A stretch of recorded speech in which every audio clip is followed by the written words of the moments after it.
What has happened, everybody? James Hancock here. I'm back to review the epic Season 6 finale of The Expanse, an episode very appropriately called Babylon's Ashes. And you can see the original novel right over my right shoulder, and the authors of that book, Ty Frank and Daniel Abraham, they teamed up with showrunner Naren Shankar to write this extraordinary final chapter, and a show that I think we are all going to miss dearly in the months and years to come.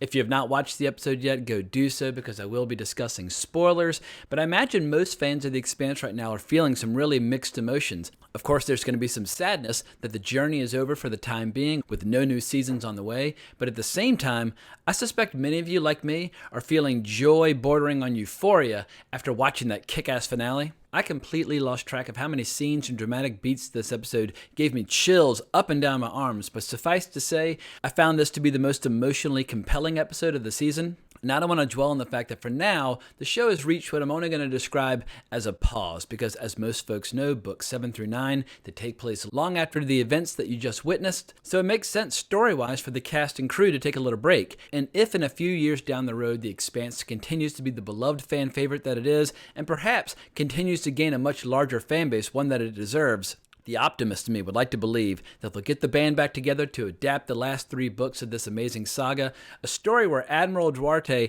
finally gets to unleash the full force of the new Laconian Empire. And speaking of which, make sure you watch the closing credits of this episode all the way right up to the end, where something very large and ominous and terrifying appears to be coming through the ring gate. But while we're on the subject, let's start with Duarte and Laconia. The episode opens with Duarte gazing lustily at that gnarly alien ship, dreaming of what he can do with it once it's fully operational. And whoever designed the thing for the show must be some kind of evil genius. But down on the ground, we see that Kara's master plan for her baby bro Zan doesn't go exactly according to plan. Zan's dad slashes at him with a knife, revealing just how quickly this new version of Zan can heal from injury. Kara decides to flee into the woods with Zan, gleefully suggesting that the dogs can just fix her if she starves to death. I like how optimistic she is, but the best part was getting to see her through Zan's eyes, a little visual reminder that the proto-molecule will always be one of the main drivers of the plot in this fictional setting. The rest of the episode was so jam-packed with great scenes, it's difficult to know where to start. The Free Navy is more or less evenly matched with the remaining UN and MCRM forces, along with Drummer's battle group. And one of my favorite moments early on is when Holden's revealing his master plan for eliminating Marco's railguns inside the ring gate.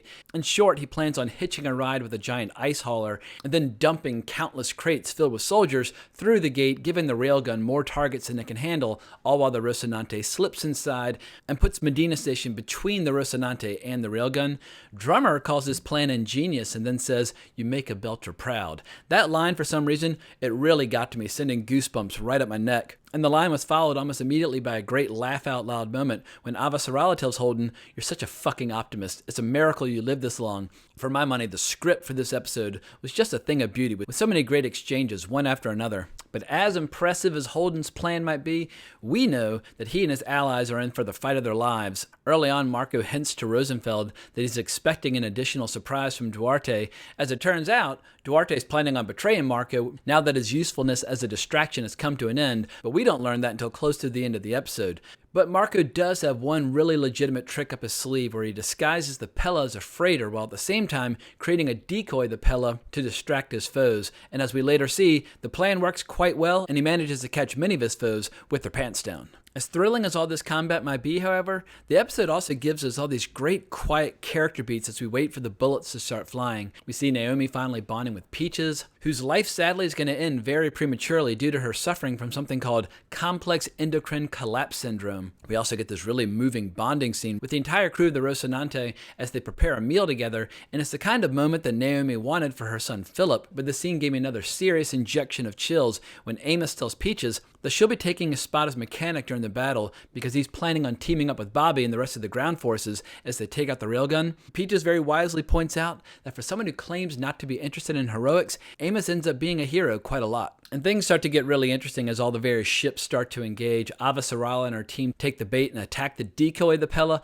all while Drummer and her battle group find the Pella in disguise as a freighter. And one of my favorite moments all episode is right before the battle where Liang Walker admits that no matter how the battle goes, he's eager to claim a nice fat prize from Marco's fleet. He is a pirate to the core of his soul right up to the end. and all hell breaks loose in the battle. Drummer takes heavy fire. A person right next to her, his head just completely explodes. She gets a brand new window looking out into the vacuum of space.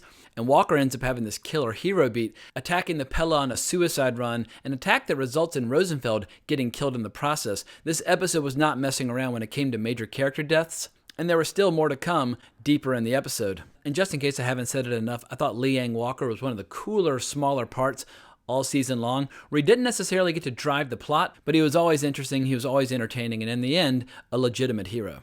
And then the story finds a new gear as it shifts into the final battle. As Amos and Bobby tell Peaches, you don't say good luck before a fight, you say good hunting. And visually, the assault on the ring gate and the railguns, it was just a feast for the senses. We get to see all these killer shots of the Rocinante riding hell for leather, trying to avoid enemy fire. And the shot of all those thousands of crates dropping on their suicide mission into battle, it was just glorious, especially as we get this amazing first-person perspective of the experience, with Amos raging in fury as shit goes down all around him. And Bobby and Amos, they very quickly find themselves running out of allies, all while the Rocinante gets pinned behind Medina. And there's this great dramatic beat, a pause in the battle where Amos and Bobby share a look, and they admit they'd rather be shot in the front than in the back. And then Bobby basically goes into full-blown Tony Stark Iron Man mode, flying towards the railguns, firing off whatever missile she can. And then Amos gets his own killer hero beat, coming to her rescue when she starts taking heavy fire. And then finally, the Rocinante gets to save both of them now that the railgun's been deactivated. For fans of these characters in this show,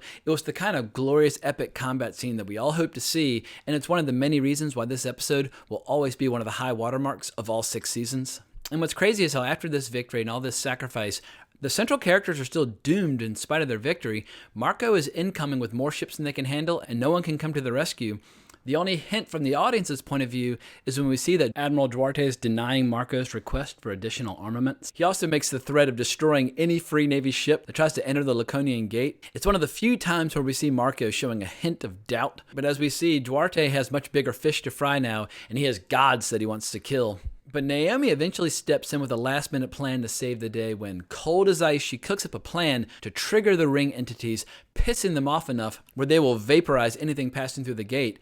And she does so without knowing that Philip has decided at the last minute to sneak off the Pella. Philip decides that he's seen enough of the Free Navy and his father just before his father and his 8 ships are all completely, totally atomized by the power of the ring entities. After killing millions upon millions of people, Marco Inaros is finally officially dead as disco. During the aftermath, things slow down a bit, but we still get some really important dramatic scenes where we see Holden very discreetly and sneakily figuring out a way to build a future where Drummer and her supporters will finally feel as if they're not being forced to lick the boots of the Inners. Holden accepts the job of president of the newly formed transport union, which will control trade through the ring gates, and in his first official act as president, he resigns and names Drummer as his successor. It was a great pump fake for the audience and a very satisfying conclusion to the show. The only downside of this ending is that for the first time in the history of the show, we were not treated to some epic giant cliffhanger. When Holden tries to talk about the protomolecule, Naomi basically tells him to be quiet. For better or for worse, this tale is over for now. Unless you've not yet read the books, and if you haven't, I strongly suggest that you start at the beginning and work your way through all 9. There are some pretty major differences between the books and the show, and you'll just be absolutely blown away by some of the differences in scale and concept. A book doesn't have a special effects budget, and Ty Frank and Daniel Abraham, they just let their imaginations run wild. And speaking of the two of them, I just want to offer one final word of thanks for creating this universe. Over the last 5 years, both the books and the show have given me a lot of joy and pleasure, and I've thoroughly enjoyed covering the Expanse on this channel ever since I got on board. So in the spirit of all things coming to an end, so must this review. Thank you so much for listening, and thank you so much to all of you who've been supporting this channel, watching my reviews of this show for the last 5 years. But please remember to like, subscribe, and hit the bell. Hope everyone loved this season as much as I did, but more importantly, as always, onwards and upwards.